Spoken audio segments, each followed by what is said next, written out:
Okay, I think I'll start. So there's still some bits to finish from last week. That's going to be a quick one because there's not a major thing left.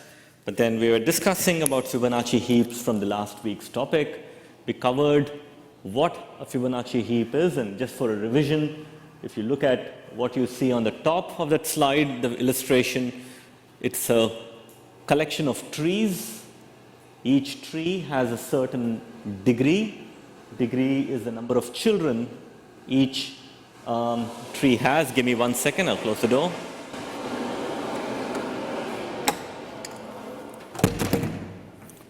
Yeah, so if you look at Fibonacci heap, it's a collection of trees, and each tree, I'll start by saying that each tree is a heap in itself. It follows the heap property. So all the elements are in a min heap order. If you wanted a max heap, it would be in a max heap order. But we'll be talking as a convention, everything discussion is about a min heap, and each the line that you see at the top, the root level, is implemented. I mean, the data structure is implemented as a circular doubly linked list. There's a pointer to the smallest element, which is the root of one of the trees, right? So we've seen what happens in insert. Well, insert doesn't do anything, just plonks an element into the root list. It's an O1 time operation. There's nothing more to it. So extract min is where we were discussing. We kind of finished this slide, but as a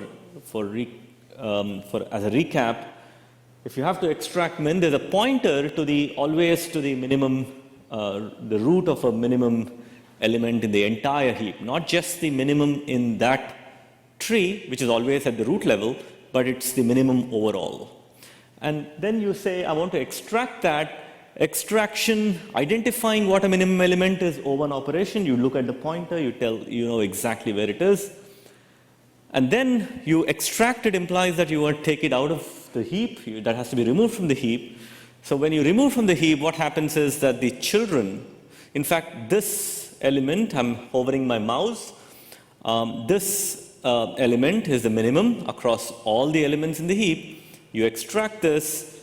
This element has a degree 3 because it has 3 children. All the 3 children of the element that you're extracting gets promoted to the root level. So if you can see 8, 18, 52, and 38, the trees associated with those nodes, the subtree rooted at 18, subtree rooted at 52, subtree rooted at 38, get promoted to the root level. And then the idea is that you have to run a consolidation. Now, this is the only time Fibonacci heap gets its house in order. And what do I mean? When you're inserting, previously, you're just plonking something into the root list. In the worst case, if you have a sequence of n inserts, it will be n elements in your at the root level, each with a degree of 0, because there are no children. It's a single element that you've been inserting, right? So that's what's going to happen when you do an insert, which kind of there's some amount of disorder. There's no structure. Heap wants to have a structure. You need to have some structure in the heap. But then if you're just plonking in elements into the root list, it kind of defies a structure. Heap tends to have a good structure to it, right? So heap has heap properties has some sense of semblance of a structure to it. The parent is always less than or equal to the children. But then if you're just plonking separate trees, separate heaps of single node, it kind of accrues that disorder in it. The only time you set your house in order is when you extract min, you push the subtrees up to the root level and then consolidate. What does consolidate do? Consolidate ensures that at the end of consolidation, you have at most one, you have at most trees. So if you have I'm trying to word this in a way that actually makes sense. So if you kind of have multiple trees with multiple degrees, so if you look at the degrees of these of these trees, you have at most one tree, okay, maybe that's the right way to say it, at most one tree of any degree. So if you have degree 0, you will have 0, at most 1 implies it's nothing or 1. You only see no tree of degree 0 or in the worst case, one tree of degree 0. Similarly, if you look at degree 1, you will see in the worst case no tree of degree 1 or one tree of degree 1. Similarly, in any degree D, either no tree of degree D or at most one tree of degree D. So that's what consolidation is. So if you actually look at that tree, 23 is degree 0 tree, 7 is a degree 0, 21 is degree 0. I'm going through the root list. 3 is degree 3, 17 is degree 1, 24 is degree 2. So potentially, consolidation, after you extracted min, you have several degree 0 trees. Can you see the picture down? Several degree 0 trees, at least 3 trees that are degree 1 and 1 tree of degree 2. So when I consolidate, I should not see, there should be at most one tree of any degree. Okay? So let's see how that works. So it works by ensuring that, okay, but before anything, the mechanics. So you have extracted 3. You just make sure that you start your operation to the right of whatever the previous h-min is. So h-min was here, you extracted it, put a pointer to whoever the right sibling of the element you've extracted is. How can I go to the right? It's a circular doubly linked list. From any node, you can go left or right. Okay? Now, the operation is telling you to follow one direction. It doesn't matter which direction you follow. You could have done the whole logic in a, so what I'm going to do is the logic goes in a clockwise, or maybe it's an anti-clockwise order, depending on how you see it. In one order, one round on a circle, you could go in the other direction of a circle because it's a circular doubly linked list. So essentially, all these elements are in a circle, right? So you're going that way, that order, but you could have gone that order. You could have gone in the reverse order as well. So because I'm going in one, if I've chosen to go in one direction, I have to start from some point. I've extracted 3, put current at 17, push all the children of h-min into the root list. By the way, because they're all circular doubly linked lists, to splice 2 lists, to put one list into another is just a constant time operation. We've already seen that in the previous lecture, that the merge of 2 lists, circular lists, is basically O1. Okay? So all these operations, extracting min, putting the pointer to the right sibling of whatever the min that you've extracted, and pushing the children up, are all constant time operations so far. Okay? Now let's start the action. This is where we were talking about it, and the stream cut out, so I'm just rewinding myself a bit. So you maintain, because you want any tree, at most one tree of any degree. Yeah. So I was a bit strapped for words about how to express that, but the right way to express it is you want at most one tree of any degree. You kind of have an array, let's call this an array, where it is trying to track if you have seen a tree of any degree during consolidation. So when you started it, I have not seen anything. I have not yet gone around it. I've seen nothing. So all the degrees, so 0, 1, 2, 3, that array is pointing to the degrees. So when you start at the current, you say, okay, what degree tree is this? This is degree 1 tree, isn't it? Okay, so this current is degree 1 tree. If it's degree 1 tree, I look at this array and say, did I see a degree 1 tree before? And the answer is no. Yeah? So in which case, I can put a pointer at that position 1 to the tree that I've just seen, because I've just seen one tree of degree 1. So if you look at this bottom slide here, it links, it says a pointer to the root node of that degree 1 tree in the root list. Now, I've done and dusted. go to the right sibling. So I've decided to go rightwards in a circle, but I could have done the logic leftwards in a circle. There's nothing, no magic about it, just a convention. So because you've decided to go rightwards, so okay, let's go right. The right is 24. Is 24 what degree it is? And every node, if you look at the data structure, will tell you what degree it is. Every node in the tree will tell you some pieces of information. It will have the degree information. So you can say, okay, my right sibling, if I move my current here, I mean, all this is telling what I've explained. So now my current moves to 24. I'm asking, what is the degree of 24? Don't worry about the animation on the slide. I'm speaking to it. So I've moved from 17 to 24. It has degree 2. And ask, have I seen a degree 2 before in that array? Well, it's null, isn't it? I've not seen it yet. So, well, it's null. Okay, good. At most 1. I'm allowed to have one of any degree. At most 1 of any degree. Okay, I pointed to that. It's fairly obvious logic. In fact, in many ways, I feel whatever I'm going to say is something that you would have come up if I gave you a brief anyway. Okay, it's fairly obvious what to do. But let's go through the mechanics. So I have not seen a degree 2 tree. 2 children, I know it has 2 children, so degree 2. So there's nothing there, so I link degree 2 to whatever the root element it is. So 24, so the array at position 2, index 2, is pointing to 24. If I move right again, because it's circular, if I move right, it comes back to 23, isn't it? So it's circular. So now 23, okay, I'll just come down. So now 23 is degree 1 tree, isn't it? So 23 is degree 1 tree. I mean, all this, yeah, 23 is degree 1 tree. The previous animation is explaining what I just said in words.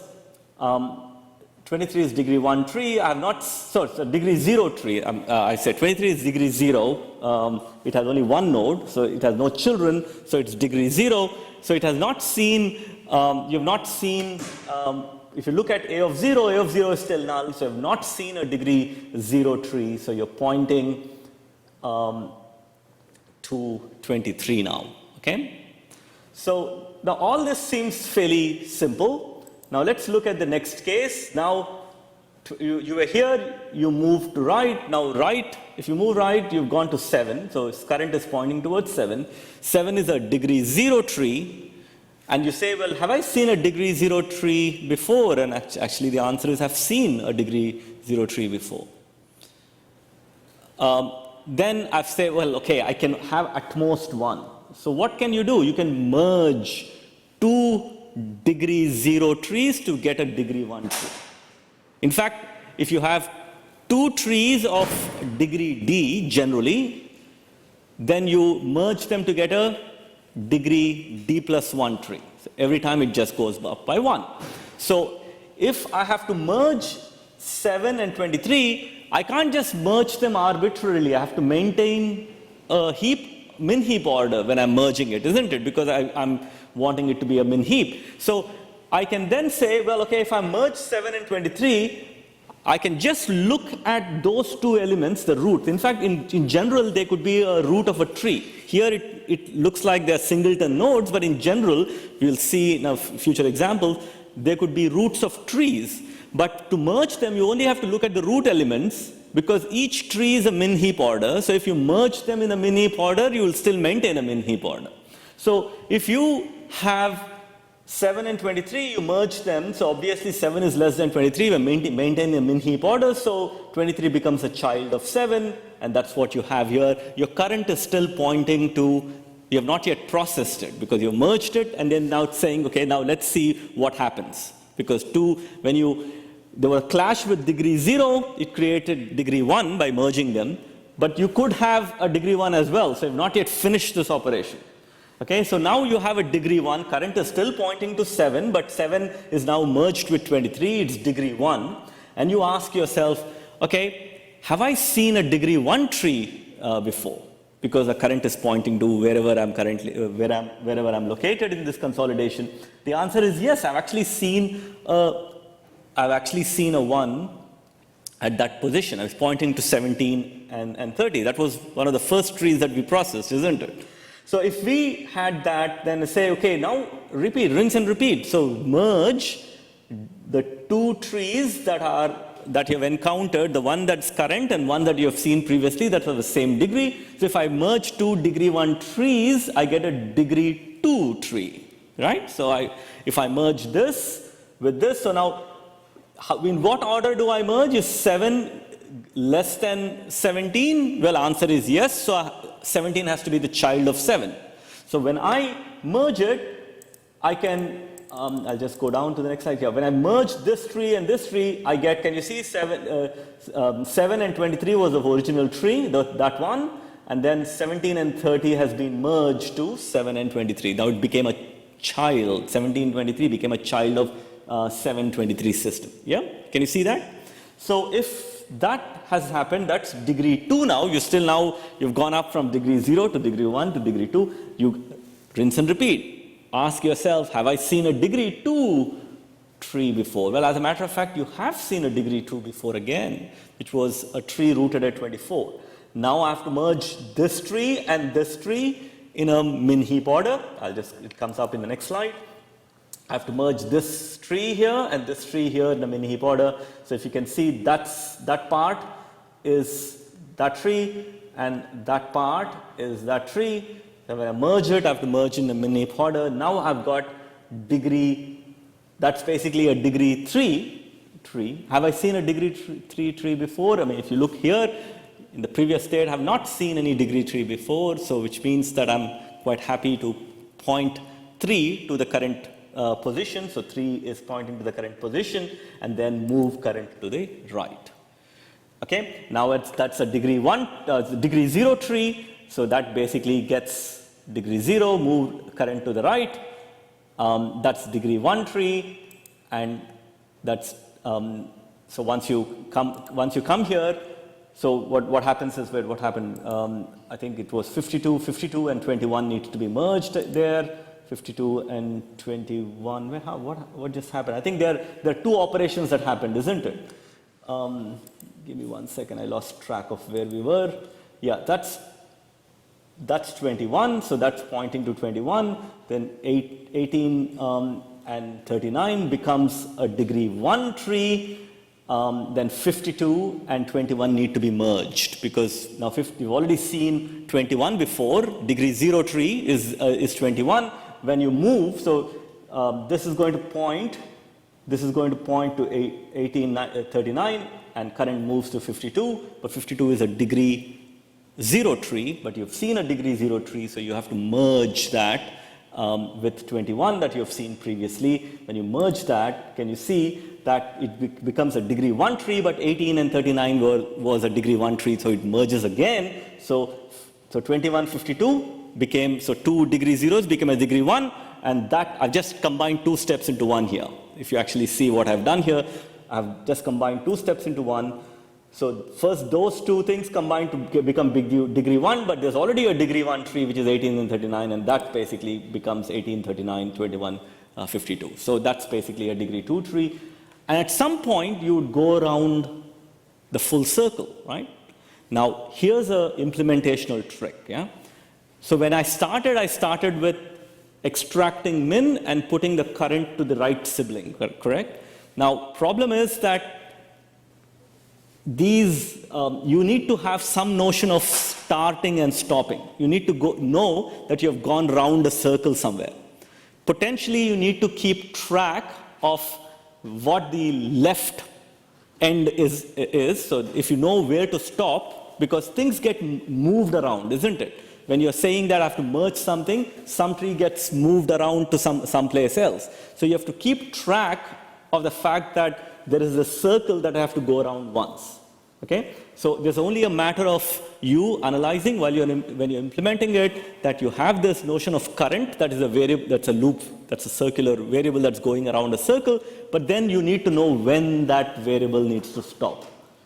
Because you need, these are pointers, and you kind of have to, you're just moving trees. If you're moving a tree from, let's say, the degree 1 tree, and that's an end, and you've moved, let's say you've moved that to merge with something something that's at the current in the processing, then you just have to set the stop to a position left or right. Figure out what position you want to do depending on whether it's inclusive or exclusive. Whether you want to say, if I stop if my right pointer is the end, or I stop where the current pointer is the end, depending on how you implement it. So it's much like a loop which says I less than or equal to n, or I less than n, depending on how you implement it. One is exclusive, one is inclusive. So think about that idea. So, and when you go around a circle, you stop, and if you actually see the state here, this contains the state of the heap, which has at most one tree of any degree. So there's no tree of degree 0. There's one tree of degree 1. There's one tree of degree 2. And there's one tree of degree 3. Okay? Now, there is a larger context to how many degrees would you have if you have n elements in the heap. So if you totally count all the elements, so this tree is some special tree. If it's not a binary tree, if you're binary trees, and if you said there is only one tree of any degree, then I can guarantee that the total number of degrees would be bounded by some big O of log n to the base 2, because they're binary trees. But then these are not binary trees. So sometimes you could have trees with more than 2 children, or 3 children. There's a tree there with 3 children, isn't it, at the top, one of the nodes. Now, it turns out that, I'm not going to prove it, but it's in the lecture notes. This is called a Fibonacci heap. It's because Fibonacci numbers have this property, and it's a very beautiful linear algebra proof as well. I mean, I think I have that uploaded in the non-examinable material, that if you have a Fibonacci sequence of Fibonacci numbers, the growth rate of that numbers is dictated by at least the dominant growth factor is 1 plus square root of 5 divided by 2. Okay? 1 plus square root of 5 divided by 2 is a special number in mathematics. It's obsessed Greeks, ancient Greeks. It's called golden. It's a golden ratio. So that number comes to about 1.6. It's not 2, it is about 1.61. So what happens is that this degree bound is big O log n to the base golden ratio, phi as it's called. Okay? Why is it that so? It'll take me 1 hour to explain that, but it is non-examinable. At any point, come to my, if I always have an open invitation. If you really want to understand this, come to my consultations. And if you want to do beyond the general business, I'm there to explain why that's so. But the proof of just the why Fibonacci sequence grows, it's a proper, not the hand-wavy proof of if you just do a ratio of 2 successive numbers, it kind of converges. That's a sort of a intuitive proof. But if you really want to understand Fibonacci sequence as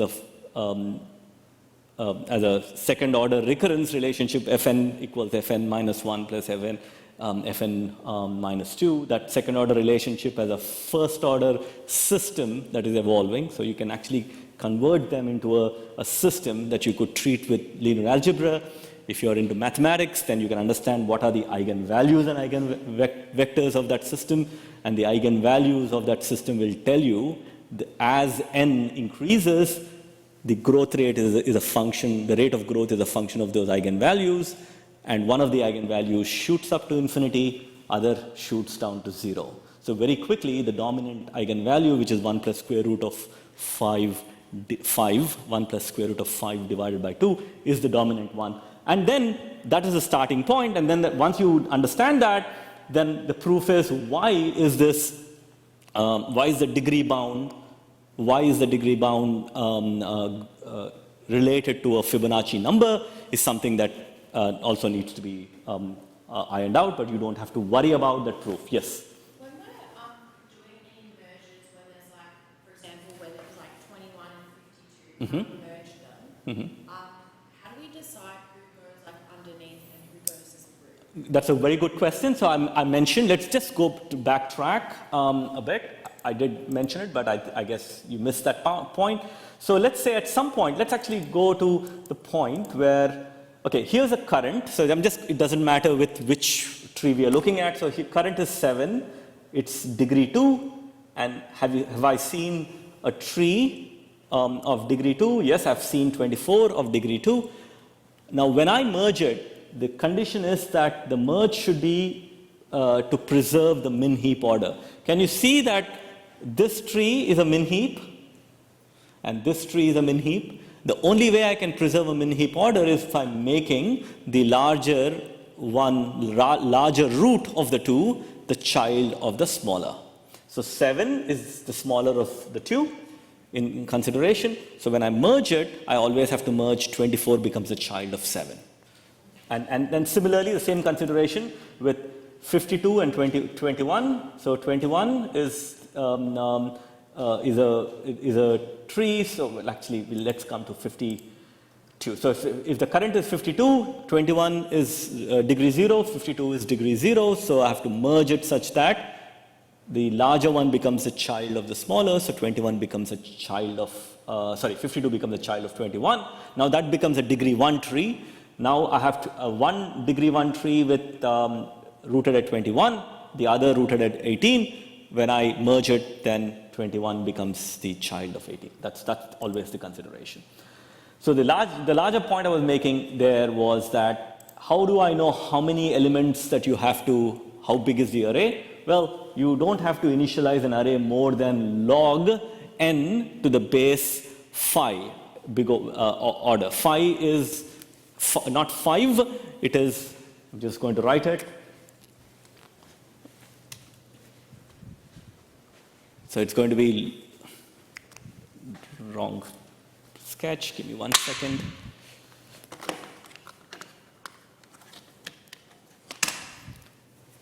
So degree max is basically going to be big O of log n, okay? Now, technically, when you write big O, there are constant factors associated with it, right? So, and I don't have to specify phi, which is the Greek symbol for 1 plus square root of 5 over 2. That's the golden ratio.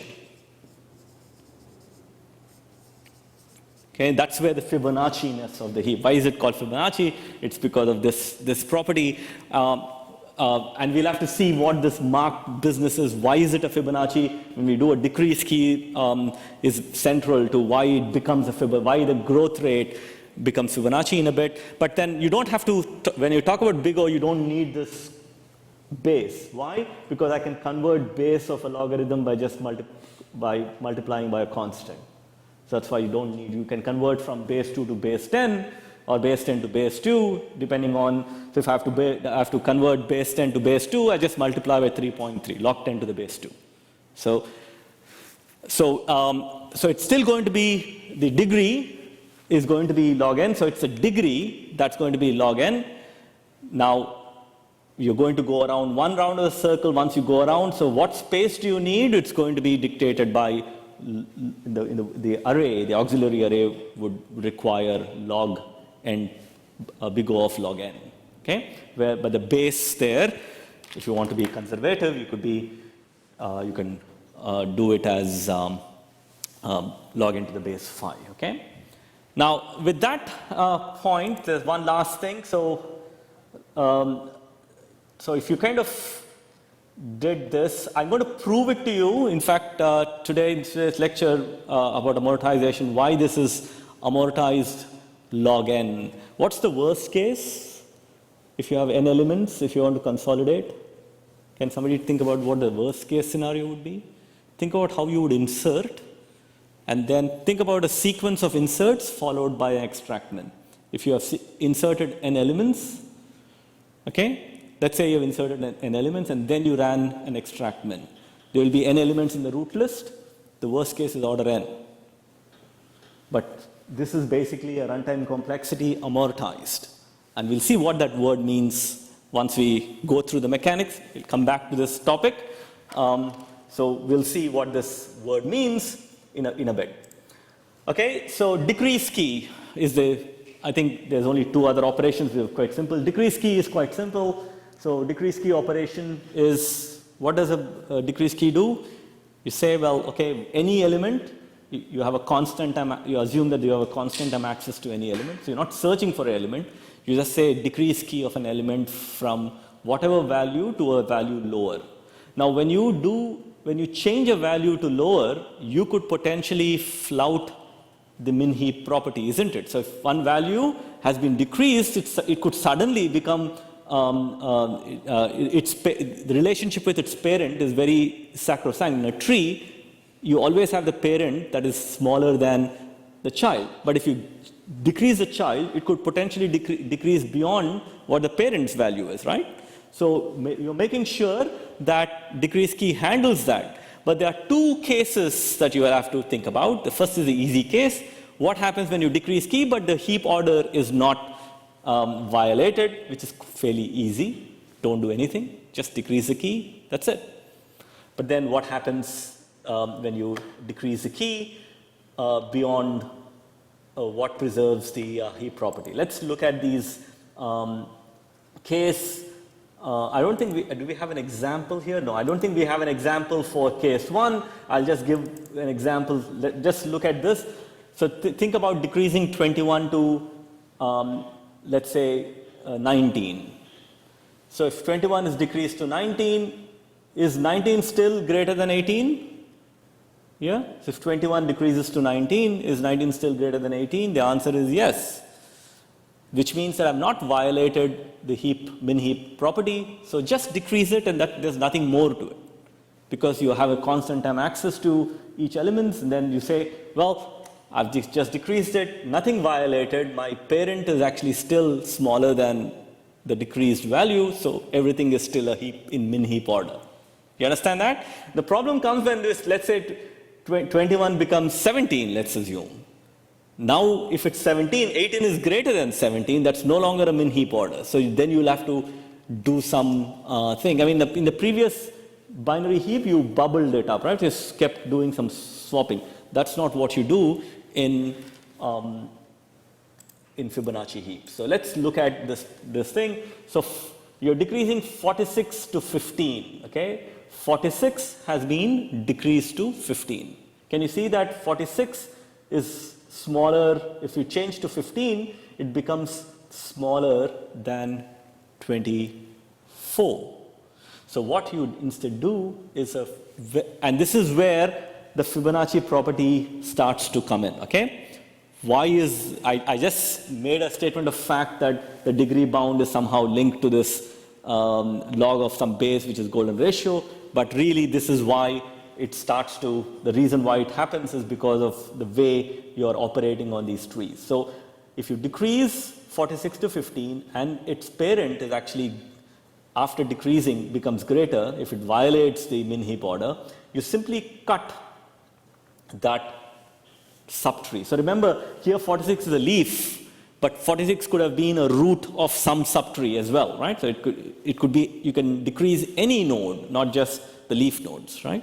So in principle, you're cutting the subtree rooted at the node that you have decreased. So 46 has been decreased to 15, and put it to the left of H-min. So wherever the H-min was, to the left of it, put 15. Can you see that 46 has been removed and the decreased value is now put to the left of H-min, okay? Now suddenly, can you see that 24 was not marked and it becomes marked, okay?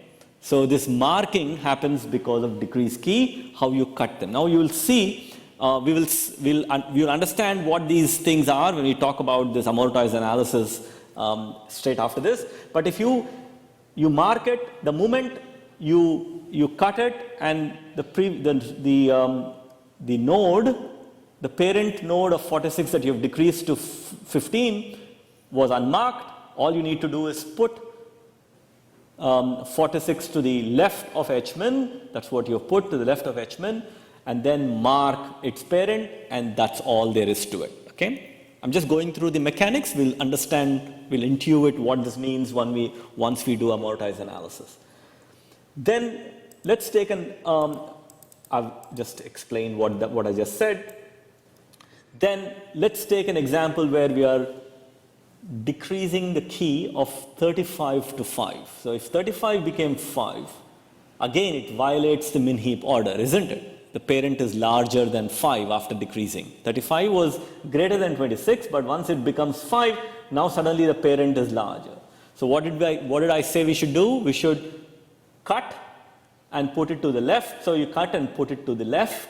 Left of 7 was that. But there is a problem. The problem is that 26, in the previous case, the parent was not marked. Parent was not marked. But now, before you cut 35, 26 is already marked.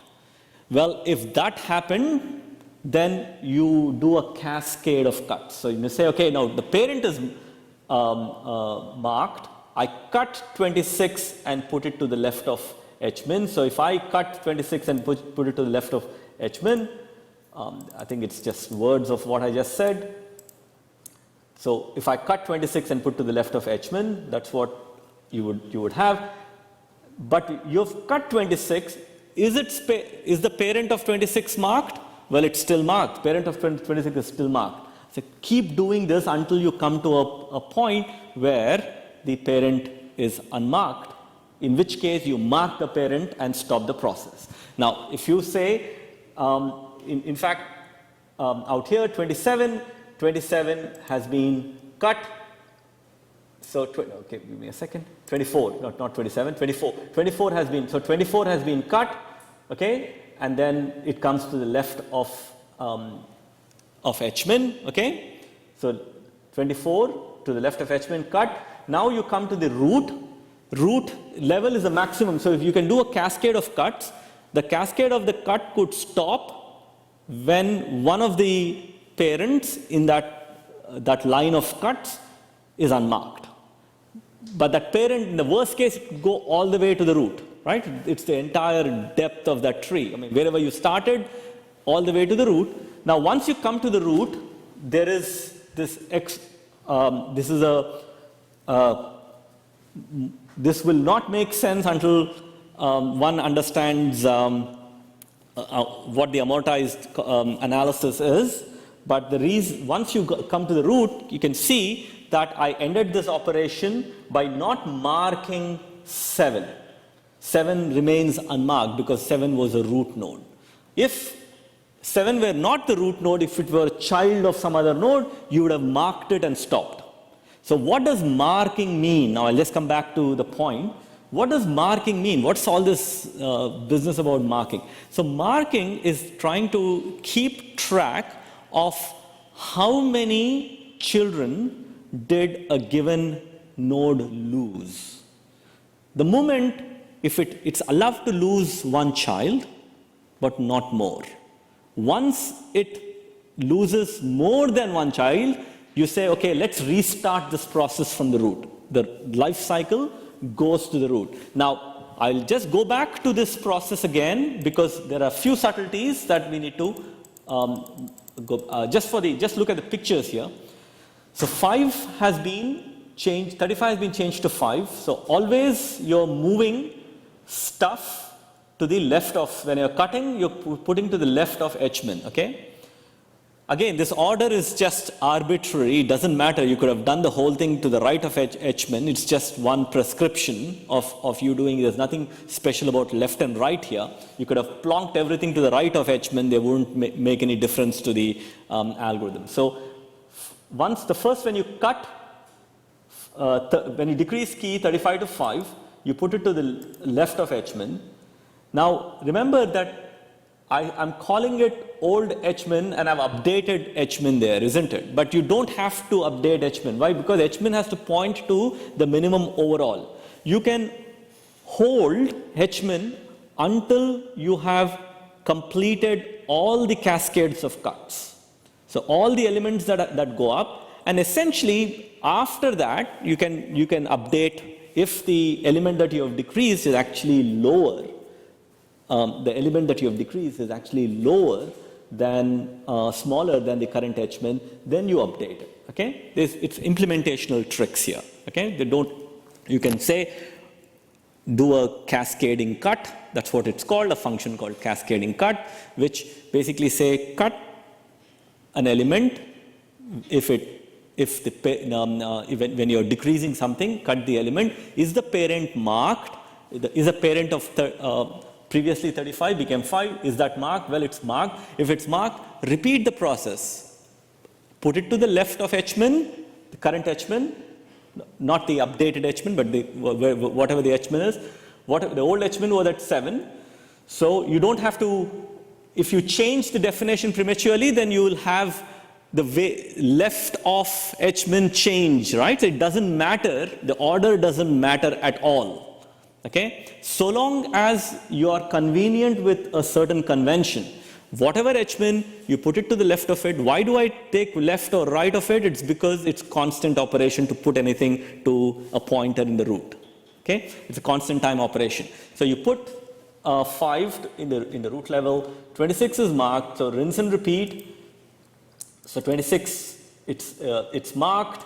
So 26 is marked, so that goes to the left of the old H-min, as I'm calling it, because technically it's been updated the moment it's been decreased, but I'm showing you the process where everything is to the left of the old H-min. But you could have done it with the new H-min, nothing will go wrong. So it basically, so 26 goes up, but can you see that the mark of 26 became unmarked? Once in the root level, 26 was no longer black, right? So 26 became unmarked. The reason is that every node is allowed to lose one child, and then you recycle it as a fresh node. In the life cycle of a node is that it becomes, it's unmarked, becomes marked, and then once it starts to lose one, if you're willing to lose one more child, when you cut something below it, it goes back to the root and restarts the process as an unmarked node. So that's the life cycle of every node, goes through unmarked, marked, unmarked, marked, and so on, right? So you can see the process. So 24 is marked when it goes to the root. Can you see that 24 goes to the root level, to the left of old H-min? That becomes unmarked. Now, technically, this process stops by marking an unmarked. So when you have, I'll just go to the board. So if you have, let's call some numbers. So 1, 7, let's call this marked. Maybe let's actually call this 2. Let's call this 7. So that's unmarked. That's unmarked node. And there could be some trees there. Okay, that I'm not going to draw the whole tree. I'm just going to look at a branch I'm interested in. So let's call this 8. And then let's say that this became 5. That it was some number like 15 that became 5. So this goes, 5 goes to the left of this thing. This is marked. That gets promoted up. 8 goes up. Then that is marked. 7 goes here. And then this is unmarked, so that gets marked and stops. The only exception is, and this is something to do with the convenience of doing amortized analysis, is that once you go all the way to the top of the root, because you're starting everything, the life cycle always starts as unmarked at the root. You don't have to mark the root. If you do a cascading cut, if you go all the way to the root, you don't have to mark the root. The only exception to this rule is that 7 does not need to be marked. So we do not have to mark a previously unmarked root, not a node. So at the root level, you don't mark it. So, and we'll see why this is decreased key. The last operation that we'll do before we'll look at amortized analysis and introduce amortized analysis is delete. Delete is similar to what you have done in binary heaps. What did you do when you want to delete an element? You want to delete the element by making it go to the to become the minimum of the entire heap, and then do an extract min. So deleting is quite simple. Even in binary heaps, this is the operation that you would do. So you would say decrease key to the minimum possible value that your keys can hold. That's negative infinity. If let's say it's an integer, the priorities are integers. Then if you want to decrease key to, if you want to delete an element, you decrease the key to negative infinity. You already know what decrease key does. And then you run an extract min. The delete is nothing but two operations. It's basically a composition of two operations that you've already seen. So you know how to do decrease key, you know how to do extract min, right? So we've seen that, and that automatically deletes the element from the heap. Now, I'll just quickly say that this property, the fact that each node, in fact, you can actually reason this by do this exercise. It will be very illuminating. So take a binary tree of, so actually it's called a binomial tree. It's not necessarily a binary tree. I think your tutors will help you draw what a binomial tree. I'll just give you a sense of what a binomial tree is. Binomial tree of order 0 is just a single element. Okay, whatever. It's a heap. If you want a heap order, that's basically a tree with a heap order. Binomial tree of order 1 is basically an union of two B0 trees, so that's going to be something like that. So binomial tree of order 2 is two unions of two B1, so that would be, so that's B1 and that's B1, that's been united, right? So B3 would be B2 union B2, so that's going to be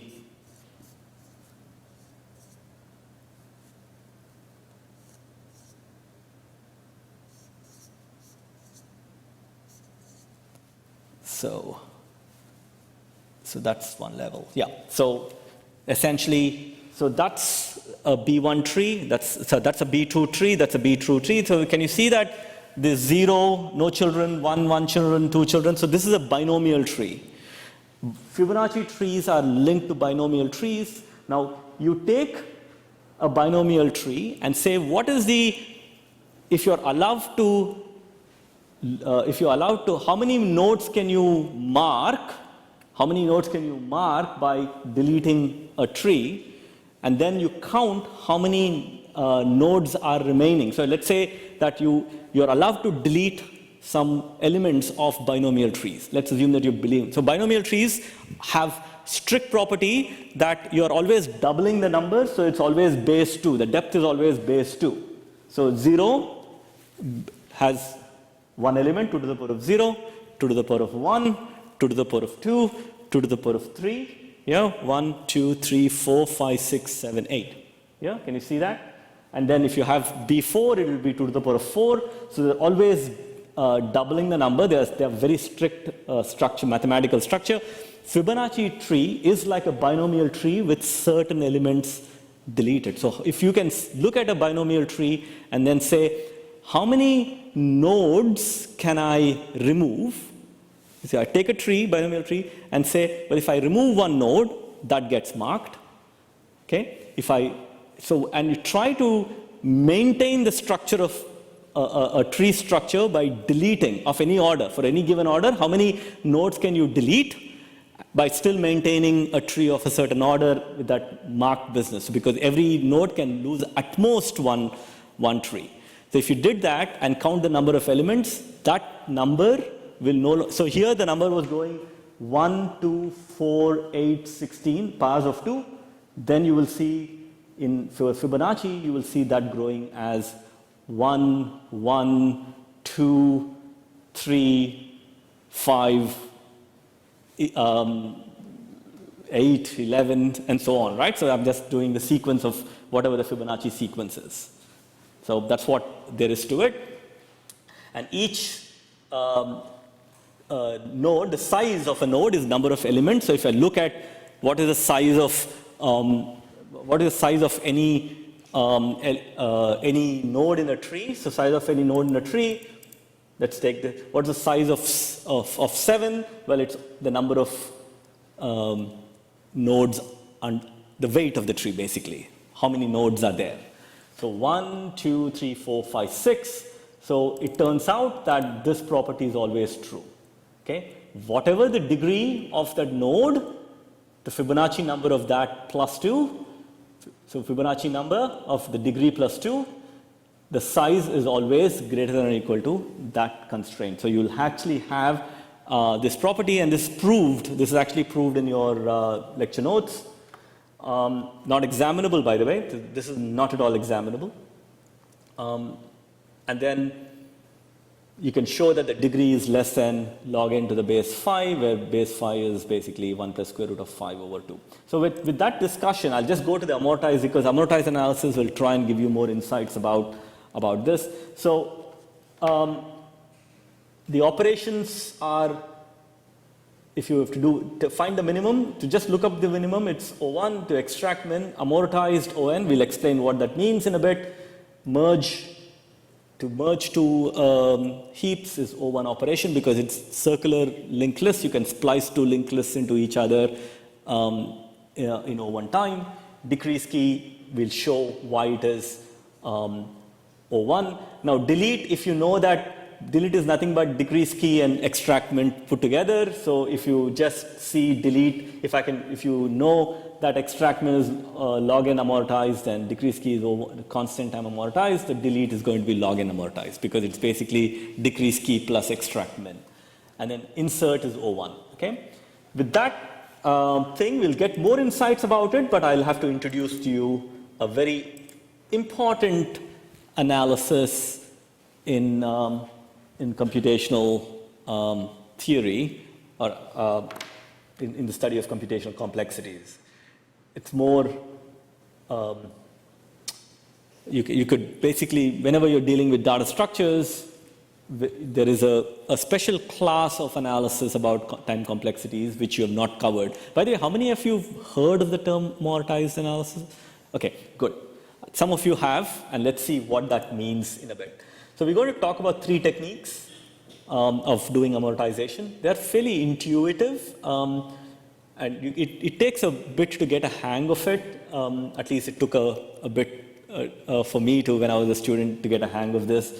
It wasn't immediately intuitive, but we're going to take very simple examples before we go back to so the main focus is potential methods. Although I'm talking about these 3 methods, this is the main focus, and I will focus on that because we need to understand some aspects of the amortization of the Fibonacci heap. Okay, because we just talked about some amortization of extract min and decrease key. We'll see what that means using the potential method at the very end. The big name here is Bob Tarjan. By the way, if you click on this in your slides, you will see that that's a YouTube link to an interview of a very famous computer scientist. Much of the material that I've constructed here comes from the CLRS book, the Introduction to Algorithms. But really, the crux of the main paper that introduced this idea to computer scientists in some formal way. Other people have been doing amortized analysis before this. It was formalized in this paper by Bob Tarjan in 1985.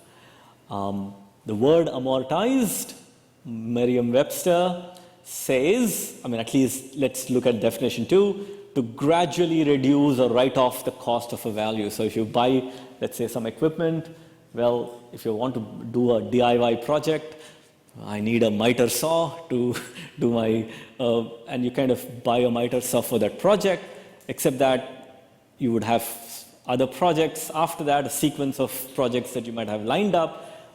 Although it has one-time upfront cost, it kind of pays off for some of the use later on, right? So, you can think of amortization as a way to gradually reduce or write off the cost of a value, something such as an asset.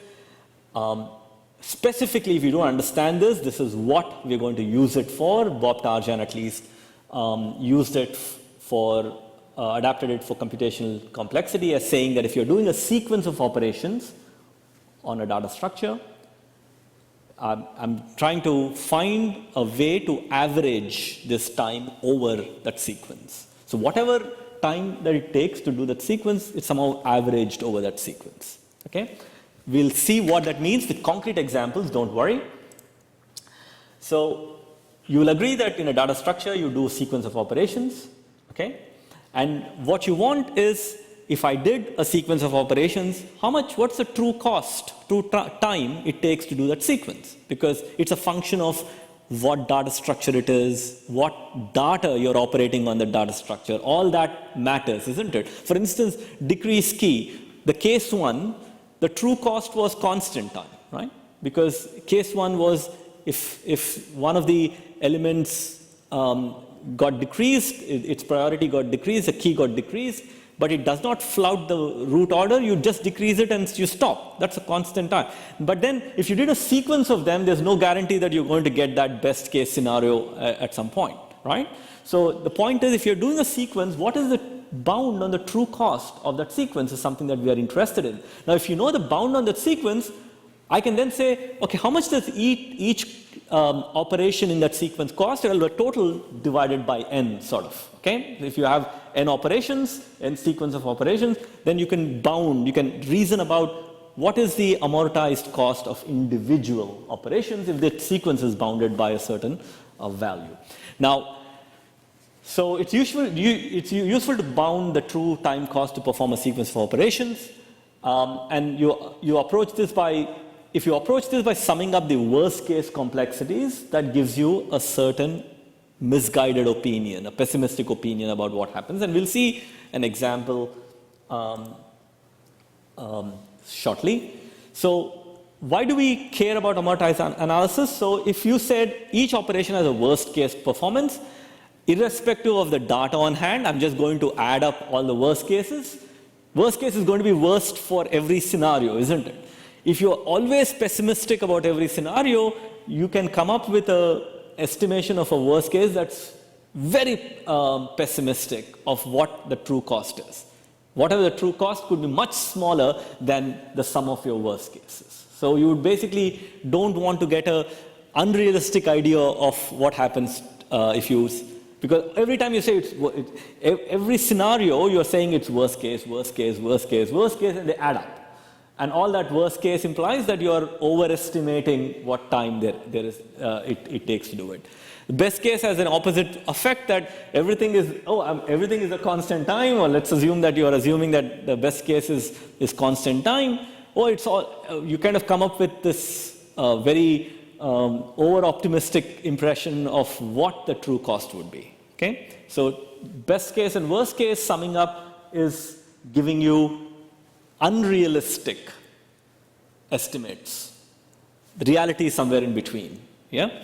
Now, you would say, Arun, we could do average time analysis. I don't know how much of average cases you have done in your course, but average case is basically saying that, well, I have some probability distribution of the inputs, okay? And so for instance, let's forget about a data structure, let's look at the average case of a sorting algorithm, right? So when you talked about an average case of an insertion sort is big O n squared. Why? Well, as a matter of fact, the best case could be much more optimistic than n squared, right? So if you do insertion, the number of transpositions, number of swaps that you have to do is a function of the degree of disorder that you have. So you do a series of swaps in the insertion sort. If you remember, it looks like bubble sort, but it's not quite a bubble sort. Okay. So you kind of have this algorithm that is maintaining two lists. One part is fully sorted, and it is like, and you just say when a new element comes, you say, okay, I'm going to push this new element in a sorted order by triggering a certain number of transpositions. Whatever the element has come, the number of swaps that you have is a function of how the relationship of the fully sorted list before and the element that's coming through it. Now you can then say, what's the average case analysis? Well, okay, I'm assuming that there are n numbers, and m numbers, there are n factorial ways in which these numbers can arrive at me, then, and I can talk about the degree, I can talk about the distribution of these n factorial things, and we say, okay, let's assume that each permutation is equally likely, uniform. That's assuming that there is a uniform chance that there's something like that comes.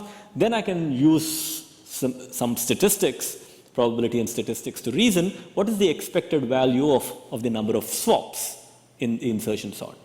So that the mathematical expectation is what you're going to compute using strict probability distributions. But that's really not possible for a data structure where you could have, it's not easy to construct probability distributions on what data that you get. Even if you assume that it's uniform, the sequence of operations has its own distribution, isn't it? You're performing these operations in a certain sequence, and that sequence needs to be accounted for. So you can't deal with average case analysis because you can't characterize the probability distributions over sequences of operations. It's very difficult. And even if you did, you have to make some sweeping assumptions, and it would be unrealistic anyway. Okay? So average case is also not our go-to approach. So what you then do is, how can I find a way to realistically find a bound on the true cost of any sequence, to reason about what it takes on average. The word average is being used again, but this is not average case analysis. It is bounding the cost of a whole sequence and sort of saying, if I divide it by if you distribute that cost over n elements equally, what would be an average cost per operation? So let's see what this means using, I already mentioned, it's about the performance of an operation, but averaged over a sequence of operations. It gives you a more realistic per operation time, and this is achieved by bounding the true cost. I've already said these terms. I've just re-emphasized this here. Let's talk about three views of amortization. The first view is a mathematician's view. Second view is an accountant's view or a banker's view. Third view is a physicist's view. Okay, I mean, at least that is how Tarjan talks about the banker's view and potential the physicist's view, but the aggregate view, I call it the mathematician's view because it is what one would logically do. Okay, and we'll take a simple example to intuit each of these methods. I'll just take one simple example to nail this method before we focus on the potential method, which is really what I'm really interested in from this lecture. So let's talk about this data structure. In fact, I'll go to the next slide and show you the data structure's operation. So look at this picture, at least the left part of the slide, where you have a series of bits, right? So what I'm doing here is a k-bit counter. Okay? This seems a very contrived example, but I can assure you that this sort of data structure, if you were doing binomial heaps, you would have seen this data structure appear. In fact, it appears in many other contexts, but I'm just abstracted away this data structure, and the data structure is a k-bit counter. What's a k-bit counter? So you have an array A of k bits, 0th bit, first bit, second bit, so on, k minus 1. So 0 to k minus 1, they're k bits, right? The k bits in this array. And the counter is initially set to 0, meaning that initially you would have all values out here that are unset. By the way, I'm going to use some special terminology, setting, unsetting. Unset implies that everything is 0. Setting implies that you have set a 1 when there was a 0. A set bit is a bit that is 1, an unset bit is a bit that is 0. Is everyone clear about that terminology? So initially, the counter is all set to 0. Obviously, what you're essentially doing with this k-bit counter is counting. Right? 0, 1, 2, 3, 4, 5. Except that it is manifesting itself as implementation at the k-bit level. Okay? If you're implementing it explicitly as a binary counter over k bits. So when you have 0, when you say increment, what would happen? Well, one of them, so you say, well, it's 1. The first bit is unset. 0 changes to 1, isn't it? Now, can you see 0 change to 1? Okay, forget about everything else. Okay, then if you have to add 1 to this, so now x equals 0, it became x equals 1 once you incremented. Let's assume that you incremented the next time. So when I've incremented next time, I have to add 1. So if I add 1 plus 1, that becomes 2, isn't it? But 2 will have, in binary is 1, 0. 2 in binary is 1, 0, right? So what you would do, you would change that to a 0 and change that to a 1. Carry bit. First 1, 0, 0 is put, and then carry 1, 1 plus 0 is 1, so that's basically 1. That's what you do, binary addition is like that, isn't it? So I'll say this again. So let's say that you had 1 here and 0 here. You have to add 1. So if you add 1, 1 plus 1 is 1, 0. 1 plus 1 is 1, 0 in, not 10, but 1, 0 in binary. 1, 0 in binary is that you change, that put 0 here. That's a carry bit, so now it's going to be 0 plus 1. 0 plus 1 is 1, so that's what you would do. So that's going to be, and when you then say change increment again, well, add 1. Well, if you add 1, that becomes 0 plus 1 is 1, so I'm just going to put 1 there. Now, I want you to imagine, I just want you to imagine that there were some number of 1s. Let's say there were L number of 1s. Okay, L number of 1s before you saw a 0. Okay, you saw a 0 somewhere. How many times would you keep adding when you add 1? So if you add 1, so that's going to be 1 plus 1 is 2. So 2 is nothing but 1, 0. So that becomes 0.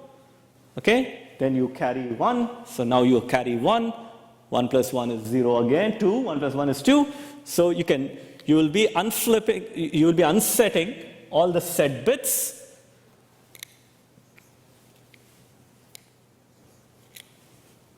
Until you see the first 0, isn't it? That's what you would do, correct? So that's the data structure. Can you see what happened from 15 to 16, the last two lines? Going to 15 to 16, that's set to 0, that's set to 0, that's set to 0, that's set to 0, and this becomes 1. Okay, that's what 16 is. That's what you do. That's what addition is in binary. Is everyone clear about that? Okay, I'm just adding numbers, so this should be fairly easy. We have done this in school. Okay, now here's what I have there is a description of this operation. I have all the pseudocode of this is here.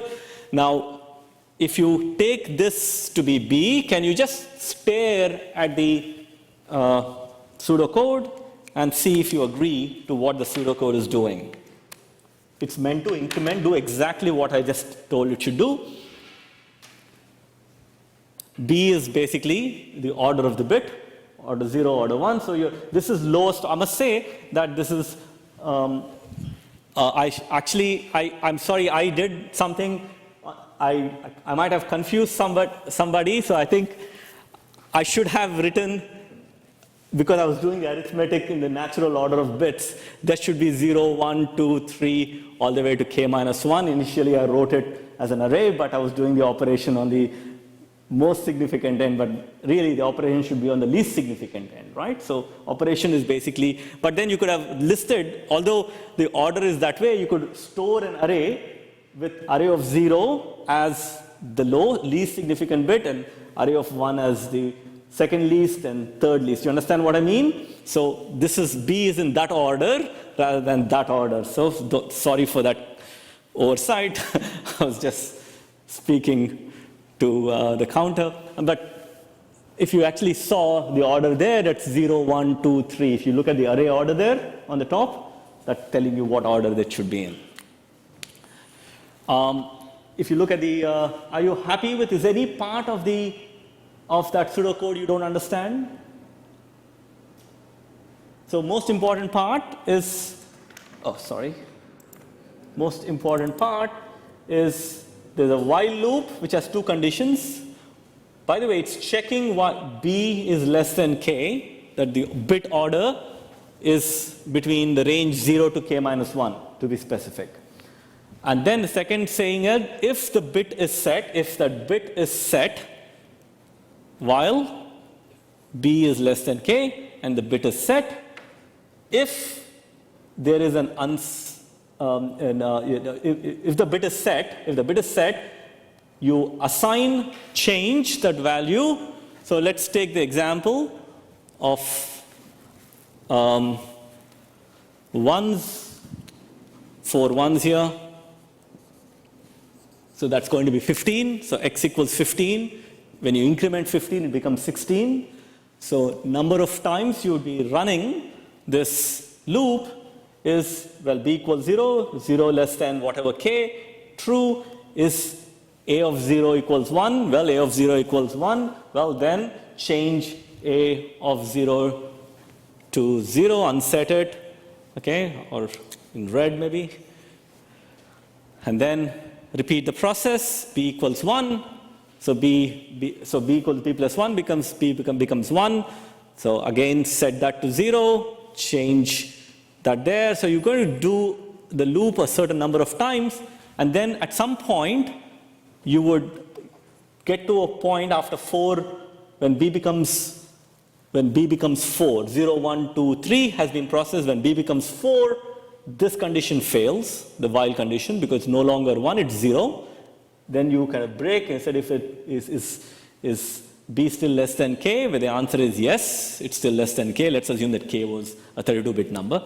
And then you say a of b equals 1. So you say essentially at some point, you're going to, let's assume that you have 4 ones, so that would become 1. Okay, let's assume that you had 1, 1, 1, 1, and there was 0 before. So 0 followed by 4 ones is nothing, 15.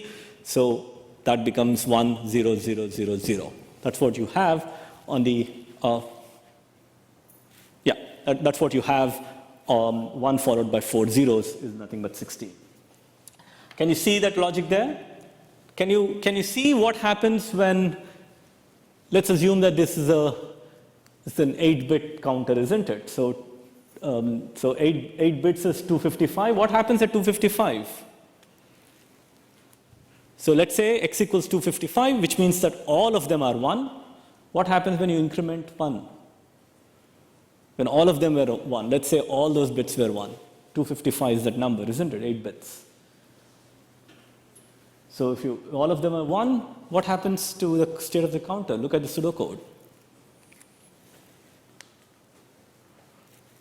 Anybody?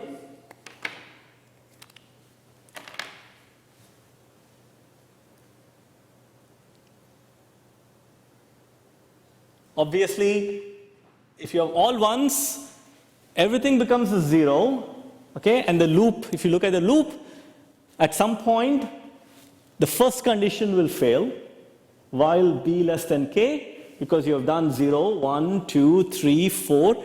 At some point, you would process 7, and then 0 to 7 is 8 bits, and then you say b plus 1, it becomes 8, so 8 less than 8, untrue, right? So 8 is equal to 8, not less than, so it fails, then you come down to line 5.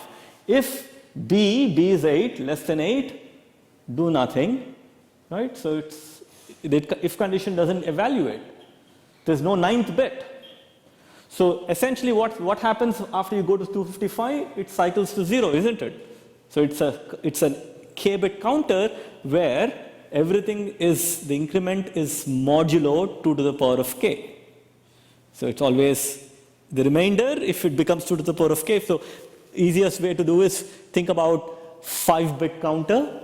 If a 5-bit counter, or 4-bit counter, let's say you have a 4-bit counter, 1, 1, 1, 1 would be 15. When you increment it, it becomes 0, 0, 0, 0, because essentially what you're doing by k-bit counter is you're only considering the 4 least significant bits of any number.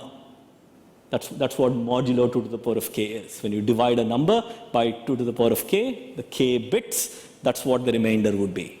Okay?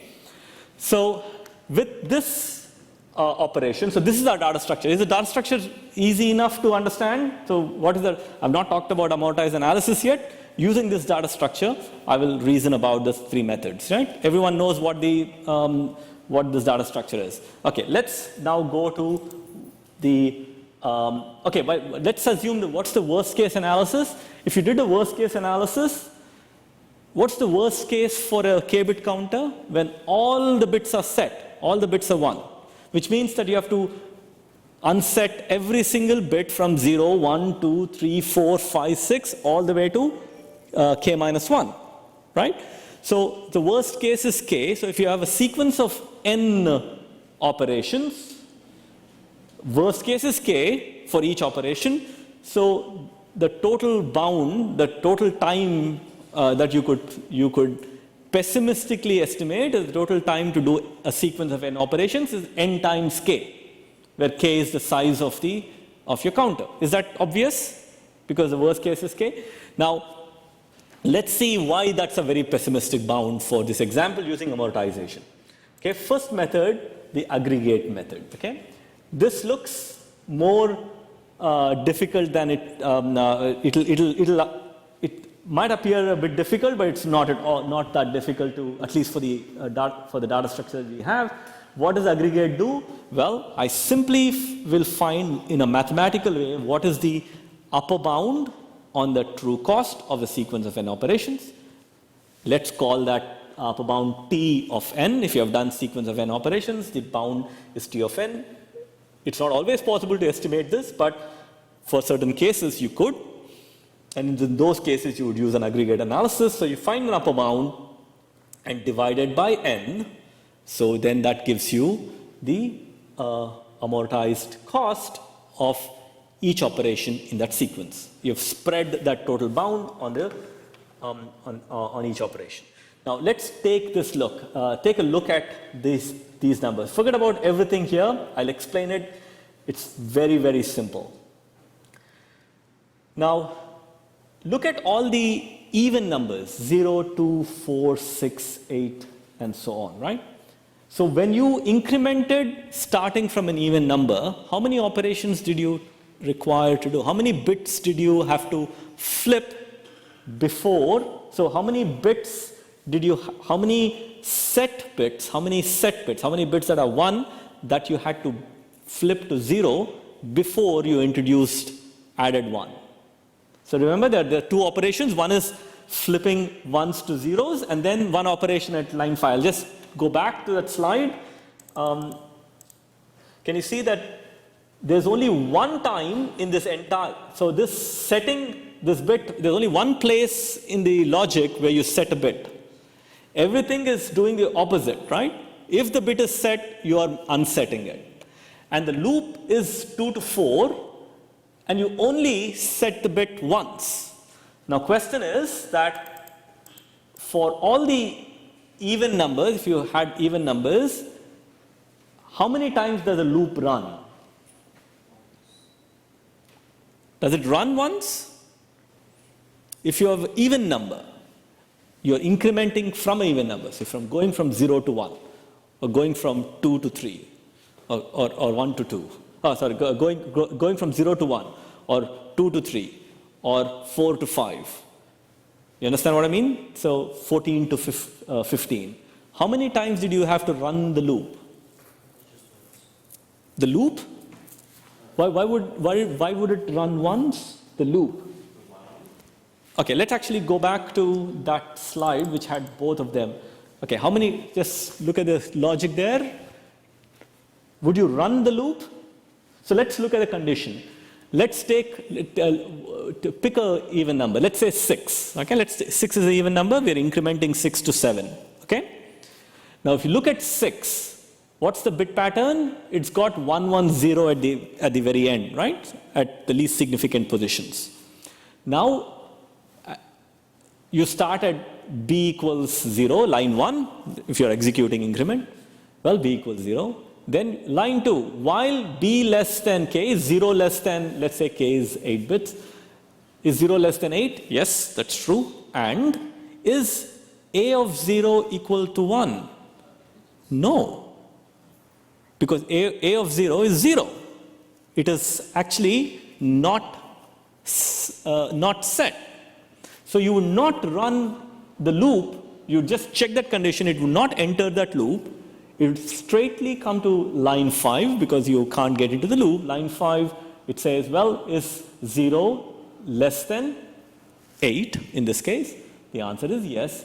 Then set a of 0, because b is 0, a of 0 equals 1. So essentially, all the even numbers require no unsetting of one bit, 1 to 0 changed. You don't have to do any of them in the loop.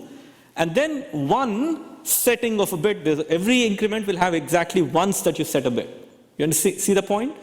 So all even numbers require,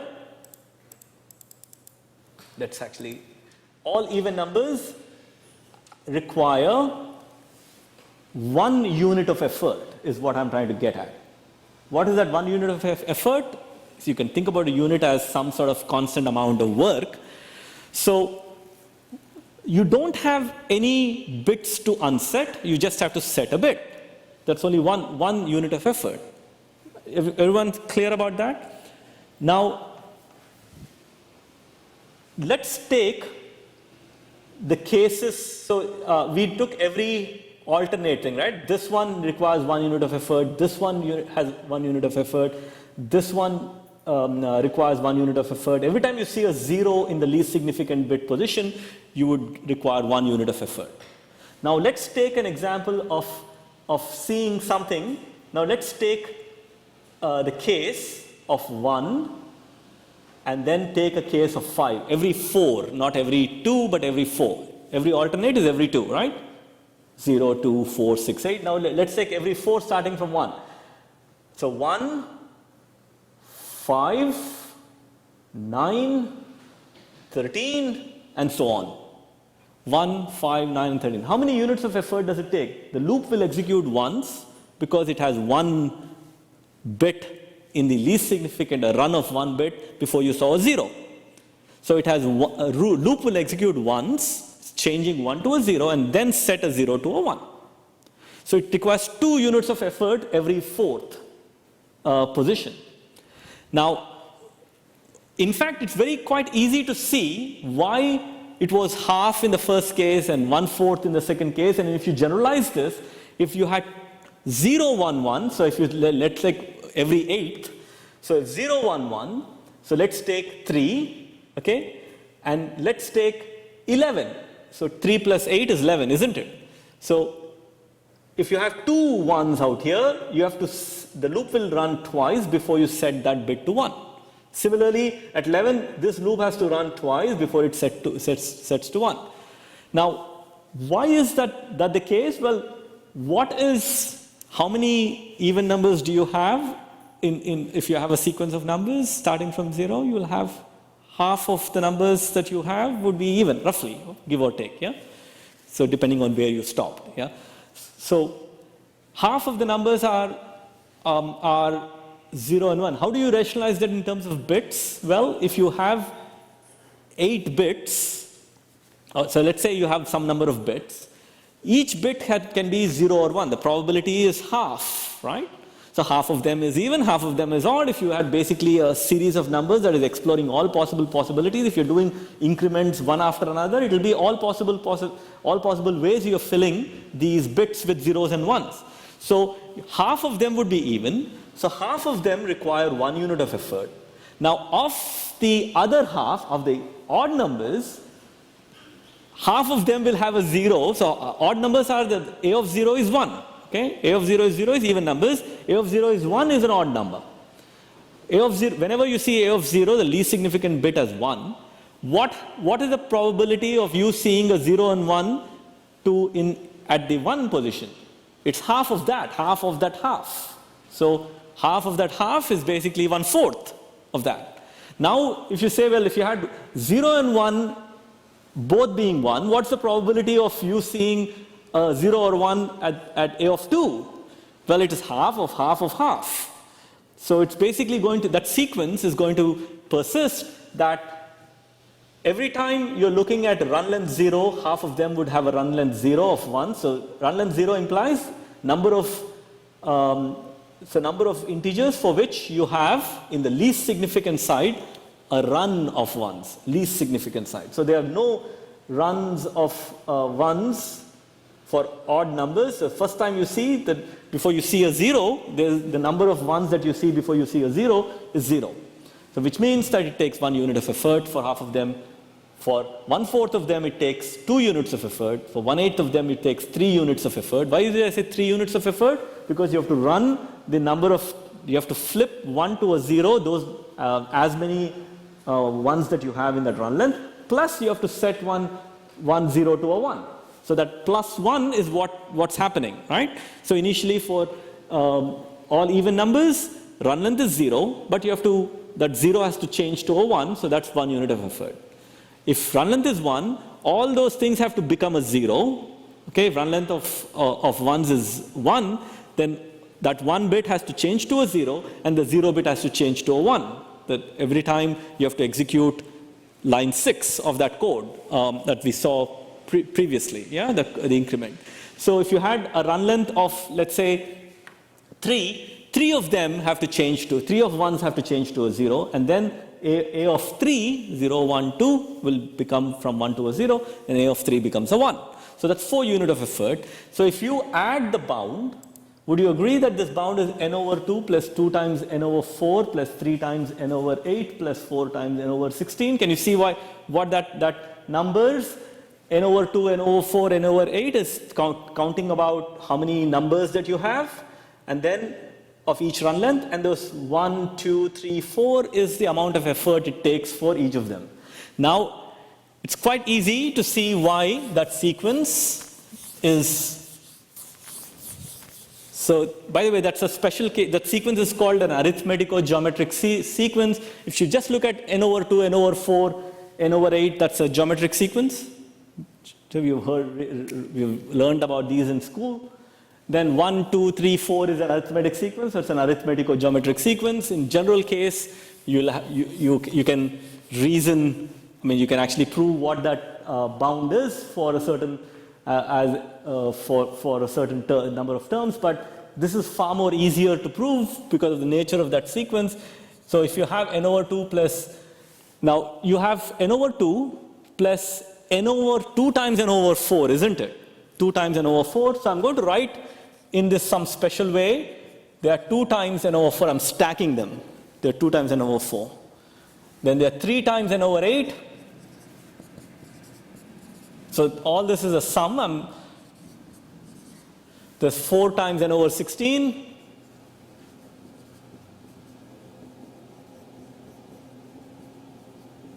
You understand what I've done? I've just written this sum instead of calling it 2 times, I've just split it in 2 terms. 3 terms, 4 terms. Practically, we want to find a bound on this sequence. So if you have the sequence in some special way, so it kind of, all these have to be summed, right? Now, one way to bound it is, okay, let's assume what happens when n tends to infinity. Yeah? So let's basically forget about n as a sequence tends to infinity. So n can be factored out. So you have 1 over 2 plus 1 over 4 plus 1 over 8 plus 1 over 16. N is basically a factored out. Forget about n. 1 over 2 to 1 over 8. This thing, what does it add up to over infinity?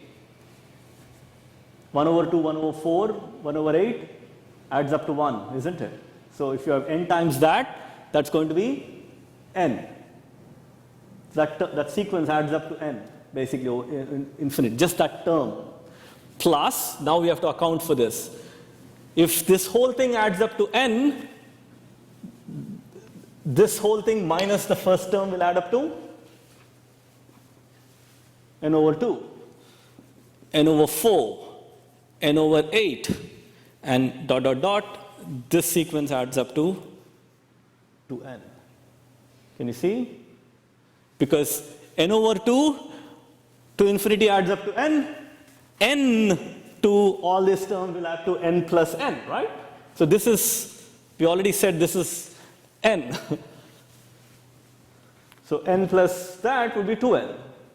So the bound of that is 2n. So what did I prove there? I'm just proving there, saying that in the worst case, in the worst possible sequences, you're just adding it, keep on doing it. What's the total cost? Is bounded by 2n on the top. It's bounded by that. If n sequences are bounded by 2n, then each is amortized as O1.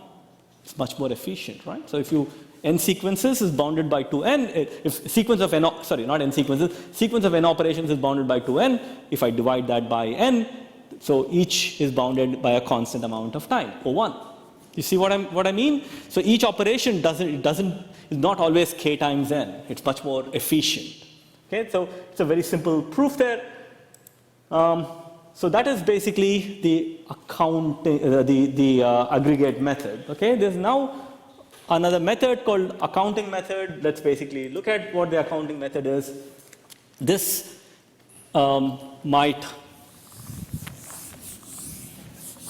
again, it's serving as lecture notes, so a lot of words there, but the intuition is fairly clear. Now think about the data structure to be some sort of a slot machine where you want to perform an operation, you put in a coin, it's a coin-operated data structure, it'll only work if you put in some coins. Like a phone in the old, I mean, you guys are fairly young, so I mean, I remember growing up with coin-operated, I mean, you're pretty sure there'll be coin-operated machines everywhere. So if you put coins into it, it'll allow you to do something. Maybe arcade games in the olden days, you can put a coin and it'll get you to play the game, and suddenly it'll stop if there's not enough credit, right? So think about a system where a data structure is coin-operated, okay? Now, whenever you put a coin in, some currency, this is all imaginary, you don't have to implement this in a data structure, you have to think about that as a coin-operated thing. So whenever you have a certain set of certain operation to be done, so what you're ending up doing is that you put a coin in, it'll give you some amount of work on the data structure, okay? And you can set that to whatever, so you can call it a constant time effort. Okay, it doesn't matter what the constants are, it'll give you certain amounts of work. Now, what you want to do is, if you have sequence of operations that you have to perform, every time you're performing that operation, you're putting in some coins, you're making sure that that credit will allow you to last for the end of any number of operations that you're doing, n number of operations. Now, one could say, well, it's easy to solve this problem. I'll put in $1 billion into the coins, and then into the slot, it'll have a lot of credit for any number of operations, but that's more expensive than you need. So the idea would be, when you're doing coin machines, we want to economize on, we want to make sure that that credit would last for any sequence, but you're also not spending more than you should, right? So it's sort of the banker's view of thinking about things. So so the whole slide is trying to talk about that view. Don't worry about, you can read this thing later. Let's actually jump straight to this data structure and then we'll intuit it. Whatever I said there, whatever I've written on the slide will cover it. Look at that operation. Now, I've already told you that a bit is set only once. So whenever you give some credit, some charge, so if you have to do an increment, if you cost some amount of money to do an increment, let's assume that you put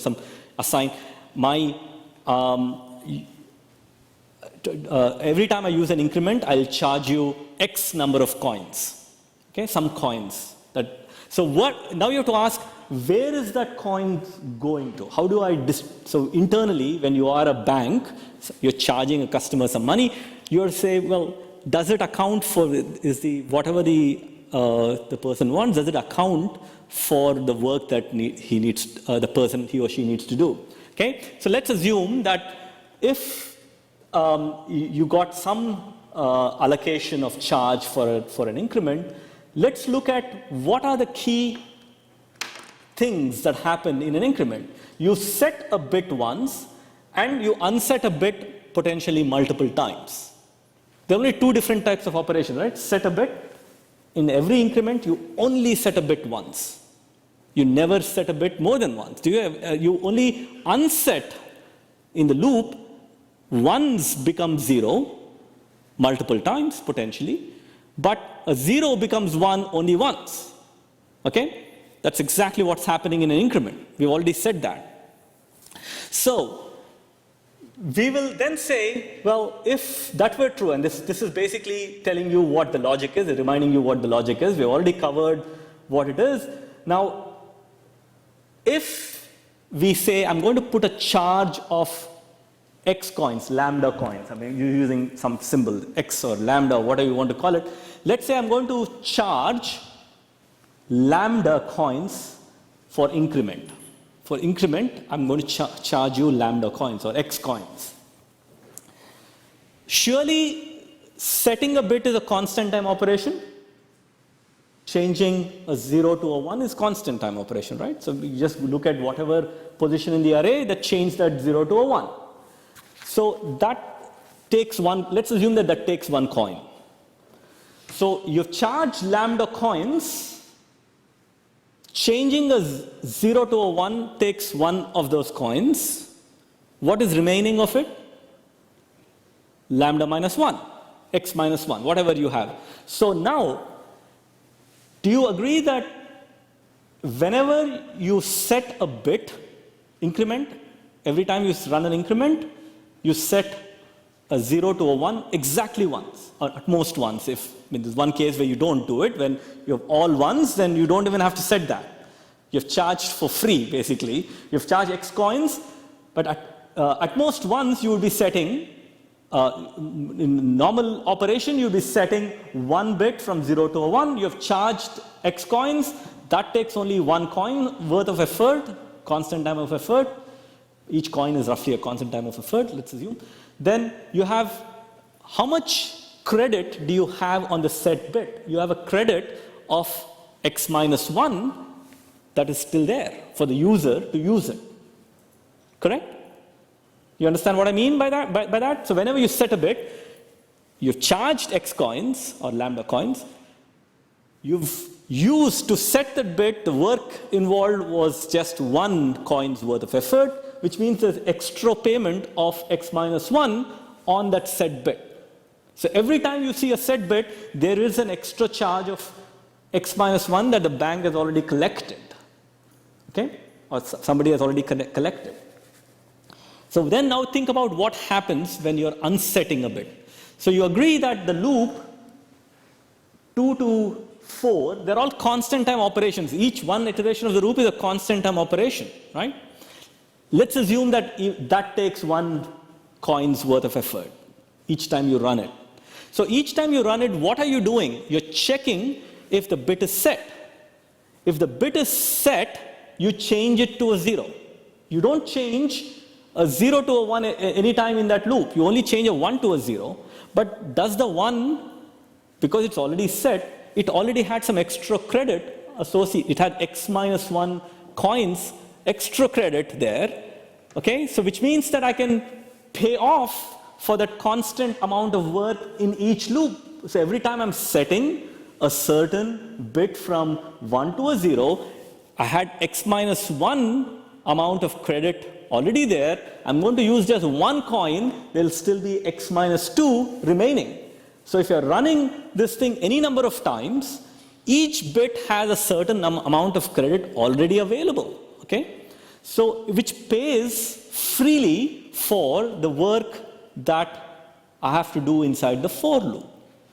Now, what sensible value, if you are not a greedy banker, what sensible value would you set for the lambda? You would not want to set more than 2 coins, lambda x equals 2 coins, one paying for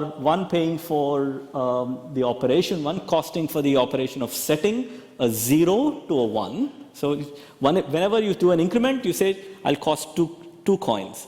One of them is used to set a 0 to a 1 once. So you have an extra credit of 1 on each set bit.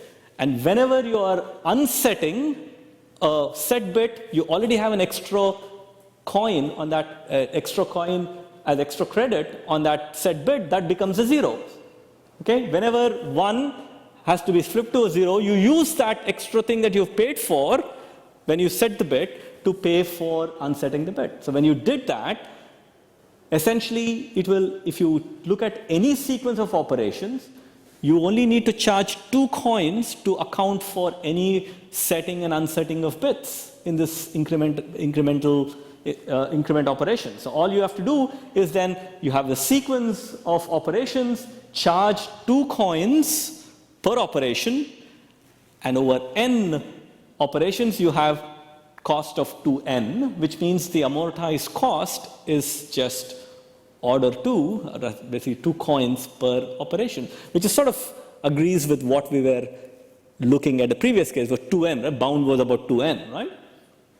The bound was 2n, which was basically synonymous to the way of thinking where you can think of this to be how much do I pay up front to pay for future amount of work. And I've done it in some special way where because I know that it's set only once, I'm going to charge 2 coins, and then whenever I have a set bit, I've already used 1 coin to pay for setting 0 to a 1. Now the 1 bit already has a 1 coin, so if I have to set it back to a 0, I'm going to use it up. My work is free.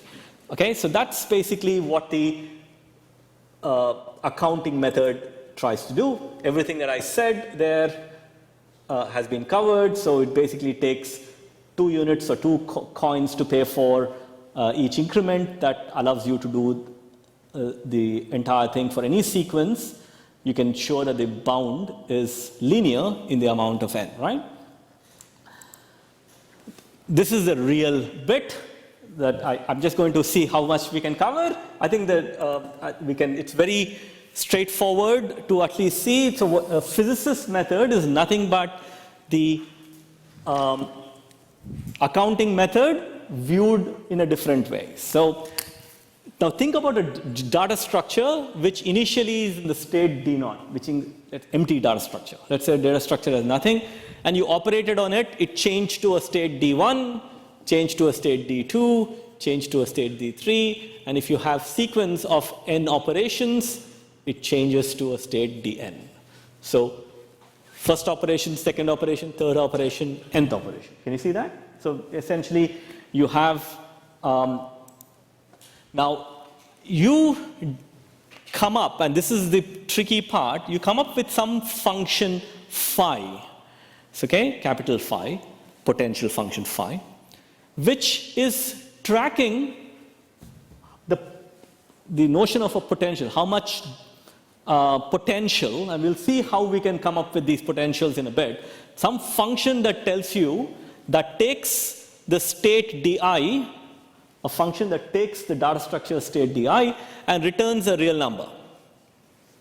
And it returns a real number, it tells you, well, in that state, the value of that function is some number. And we'll come up with what the guidelines about doing that is. So if my goal is to bound the actual, the true cost of any operation. So let's say at di, so di minus 1 change to a di. So let's say the time taken from going from di minus 1 to di is ti or tau I, which whatever you want. It's a true time. You want to bound, find a bound on a sequence of true time. So that's t1, t2, t3, all the way to tau n. So if you add up all these times, you get a sum total of true times for the data structure, right? That's what you want. But you want to bound this. So whatever the value that you find should be greater than equal to this true time. Bounding above means that, isn't it? If it's less than, it's not a true bound, right? So you have to be, if it's more, it's bounding it on the top. So true value is right there, the sum of them. So you kind of, that's the bound on the top. And you want this bound to be as tight as possible, okay? Now, if you look at the amortized cost of AI is the true cost of, so going from this state to this state, the true cost plus some function of, so you've changed di minus 1 to di, So what is the potential after the operation and what is the potential before the operation? Okay, so amortized cost is true cost plus this. Potential after and potential before. Now, this doesn't automatically tell us that it's a bound or anything like that. There's nothing special about this. Now, let's start to reason what happens if you did this in a sequence. So you would have A naught equals, I'll call it, rather than tau, I'll call it T naught. A1, let's say amortized cost to go from 0 to 1, let's say 0 to 1 is basically T1 plus the state after the operation, D1, the potential, and the potential before. Okay, do you agree to that statement? I'm just applying I equals 1 in the statement. If I have to amortize cost after for the second operation is true cost for the second operation plus that. Amortized cost for third operation, I'm just going to write a few, D3 minus D2. If you have n operations, maybe let's start with n minus 1 here. Tn minus 1 plus potential at n minus 1 minus potential before that, in the state before that. So before and after the operation is what I'm trying to explore. Amortization at n is Tn plus phi of dn minus phi of Tn minus 1. Now, if I added this 1 to n, so I equals 1 to n, ai, that's summation of that column, isn't it? Yeah? a1 plus a2 plus a3, that's summation. If I add this, that's going to be summation of the true times, ti, I equals 1 to n, okay? T1, T2, T3, that's the summation. Now, but look at what happens to the terms here.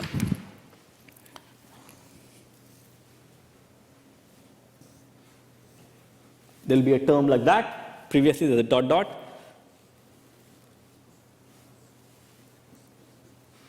Can you see what happens is all the term vanish away except that term and that term, right? So if you look at this summation term here, it is amortized cost is some summation of the true cost plus